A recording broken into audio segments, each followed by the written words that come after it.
Alright, for today's lesson, basically we're going to learn how to add decimals. There's only one thing you need to remember, and that's always write your decimal additions vertically with the decimal points directly in line, and that's so that you are adding things of the same place value.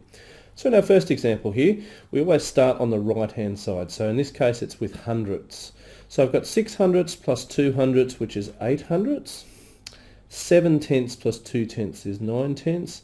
I then put my decimal point directly underneath the other two. 3 wholes plus 5 wholes is 8 wholes. Whoopsie daisy.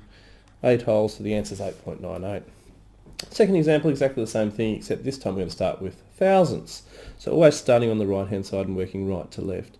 2 thousandths plus 9 thousandths is 11 thousandths, which is the same as 1 thousandth and 1 hundredth. 1 hundredths plus 5 hundredths plus 3 hundredths is 9 hundredths. 4 tenths plus 2 tenths is 6 tenths. Decimal point goes underneath. 4 units plus 3 units is 7 units. And 2 tenths plus no tenths is 2 tenths. The answer is 27.691. Our final example is 6.9 plus 4.1, adding with the tenths first. 9 tenths plus 1 tenth is 10 tenths, which is the same as 1 whole. So I carry the 1 unit over to the units column. Decimal point goes directly underneath again.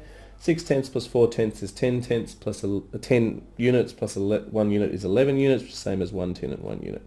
So the answer is 11.0. Moving on to the next slide. Alright, sometimes we have decimals where one of the places is missing because obviously there's not as many places in one of the things we want to add. So basically in that case we put in what's called a magic zero. So in this first example here I've got 9.81 plus 0.6. So I put in a magic zero after the 0.6. Then I just do my addition as I was before. 1 hundredth plus no hundredths is 1 hundredth. 8 tenths plus 6 tenths is 14 tenths, which is the same as 4 tenths plus 1 unit. 4 tenths and 1 unit. And 1 unit plus 9 units is 10 units, which is the same as 1, 10 and 0 units. Similarly, if we've got decimal places missing on the top, we can also put in magic zeros.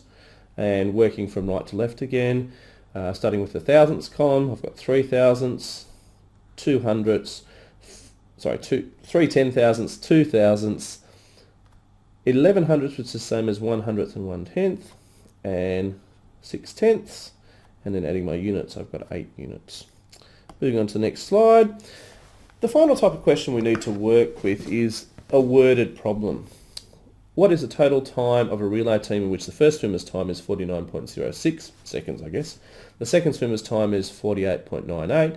The third swimmer 49.09, and the final swimmer 47.56. You have to recognise that it's after total time, so this is an addition problem. Write out all the things you need to add vertically first. 49.06,